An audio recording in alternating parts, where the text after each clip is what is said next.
just got the chilled pie crust out of the refrigerator. It's been chilling for actually more like 40 minutes, but 30 minutes is good. I was distracted. Now I'm just going to take a knife and I'm just going to make a few little slits in the bottom. And that's just so that our crust doesn't get steam up under it and cause a big bubble underneath. And now you can do 6 to 7 cups of thinly sliced apples. I've left the peeling on half of the apple because the pectin that's in the peeling is what helps you digest the apple, and it's also full of nutrition. So I don't leave all the peeling on, but I just peel the apple about halfway, and then I slice it pretty thin. And then I'm actually going to take 1 tablespoon of lemon juice, and we're going to toss the apples in this just a little bit to keep them from turning too brown, and also to give it just a little bit of tartness. Now I have used Gala apples. You can use any kind of apple that you have. Tart apples tend to make the best apple pie. So I'm just going to get that mixed up. So if you want to use Granny Smith or Pink Lady or a mix of apples, which is really good, but I just used what I had on hand, and I did 7 cups because I like a really full pie. And now we're going to mix together the dry ingredients. So I have half a cup of organic sugar, half a cup of brown sugar, 3 tablespoons of organic all-purpose flour. I have a 1/4 teaspoon of ground ginger, a 1/4 teaspoon of ground nutmeg, and 1 teaspoon of cinnamon. Just going to whisk that together to incorporate it, because we're going to put this over our apples so that we can coat it. This is what gives your apple pie a really, like the sauce that's on it. So you want to make sure that you get all that incorporated. The flour helps to thicken it so that it doesn't get too juicy and make the crust all watery. So we're just going to make sure that's pretty well incorporated. And then I'm going to put that into our apples. Get my spoon. And then we're just going to toss the apples here, just kind of making sure that they get coated. There's not a science to this, just make sure that kind of falls down. I made a little mess there even, it's all good. So we do that, and then once I'm going to dump it into our chilled crust, just kind of help it along there to fill in the spots. And anything that didn't mix really well when we dump it on top is going to be incorporated. So this looks like a lot of apples, but actually it's not, because they bake down quite a bit. So we get all that lemon juice and everything off the bottom. And I'm just going to take my hand and kind of catch that runaway there, and then just kind of smooth this down. Now as this bakes, all of these ingredients will be incorporated in there too.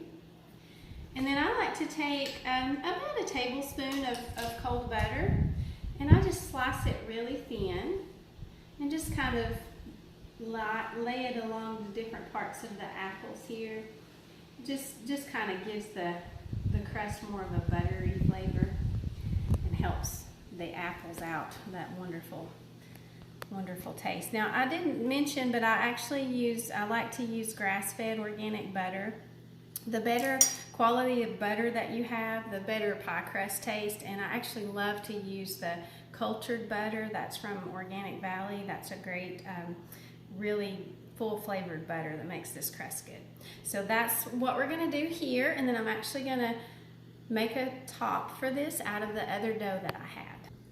Okay, so I have taken the other half of the dough and I rolled it out just into a really large circle here. And I'm just going to pick that up and place it on top. I wanted a lot of extra dough so that we would be able to cut it out from the tops and still be able to crimp the crust.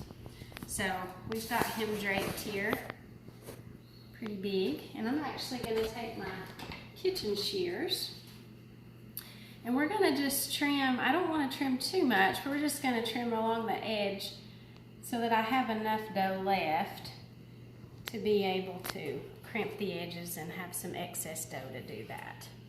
So we can always shape it up if we need to when we're done. So we're just going to cut that out. And these actually make some cute little cut out cookies. If you have a cookie cutter, you can do pie crust cookies with the leftover dough, or you can make miniature pies, but we don't want to waste it for all the trouble we've gone to. So we're just gonna snip that away. This crust is also used for lots of different things. It can be used for savory pies like chicken pot pie, as well as berry pies and sweet pies.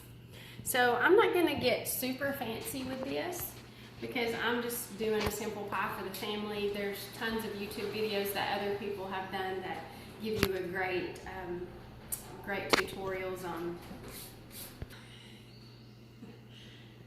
Okay, so I've already kind of started.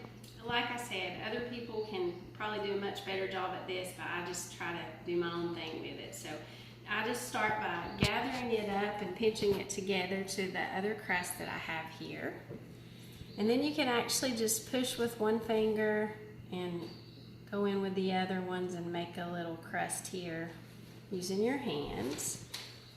And then we're gonna just use that to pinch it up and then go back and correct that a little bit. You want to make sure that you have a seal here so that your crust doesn't come away while the pie is baking. So that's the most important thing. So we're just going to come around. You can do all kinds of stuff with this. You can crimp it with a fork. You can do a braided rope. It's just whatever you want to do, as fancy as you want to get. And then you can just come back, and if you see some ugly spots like mine has a little bit, we just come back in and correct that. And we're gonna go ahead and use your finger there, just however, to get the little design. And then we're gonna cut just a little bit of slits in the top. You can use cookie cutters if you have leftover dough and you want to do this pie for the fall or something. You can use leaf cookie cutters. You just want to make sure that you come alongside and just kind of press that in, because you don't want it to come away while it's baking, like I said. And then I'm just going to actually just cut a little bit of slit here. You can kind of do like a leaf shape with your knife if you want to do that. And I'm just going to do a few of those. And that's just to let the steam escape, mainly, as more than it is for decoration. Because this pie is going to taste delicious. It may not be that pretty, but anyway. And you get as elaborate with that as you want to get. Some people take off the dough once they cut the little slices, so you can do that. Let's just make a little shape, and you can get one more here. And we're going to do one more. And then you can put one in the center. Just cut a little hole there. And then if you want to go alongside with some slits, just to ensure that the steam can escape, you can do that as well. And now I have an egg white that I've beaten until it's just a little bit foamy. So we're going to do a little bit of an egg white wash on this, because I'm going to sprinkle this with some coarse sugar. So you just want to make sure you get that everywhere, because this helps it not to over brown, but to have a nice brown crust too. We're just going to continue that. And when you get that all covered really well, we're going to put the sugar crystals on it. Always nice to have those. It makes the pie really have a lot of flavor when you take that first bite. So just make sure you moistened everything.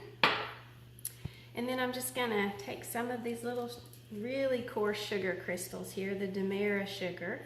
It's unprocessed and makes it kind of sparkly and pretty. And so we're gonna put that on top. Now, I'm actually going to cover this with aluminum foil, and I'm going to put it into my oven, which is preheated to 350 degrees. And I'm gonna bake it just like this, covered, for 25 minutes. And then I'm going to, you wanna be careful because you don't wanna mess up your crust you just made, so you're just loosely covering it. And then in about 25 minutes, I'll take the full off and we'll finish baking it in the 375 degree oven for 25 more minutes. Okay, so I just got the pie out of the oven. You will want to put a cookie sheet underneath this because the juicy goodness did drip out a little bit. So anyway, and then when I was getting it out, the crust is so flaky and delicate that I actually knocked that little guy off, but it's still very beautiful. It smells amazing. And I actually had enough crust leftovers because I didn't want to waste them to make a thin crust that I pre-baked while this was baking for the first few minutes. And I did a coconut cream pie with a whipped topping filling, or just whipped cream, and did that up. And so I actually got 2 pies out of that. And you can find the recipe in the description link, and it's also throughout the video for the crust. And if you like this video, just comment below, let me know what you thought about it, and also I would love for you to subscribe to my channel. Thank you.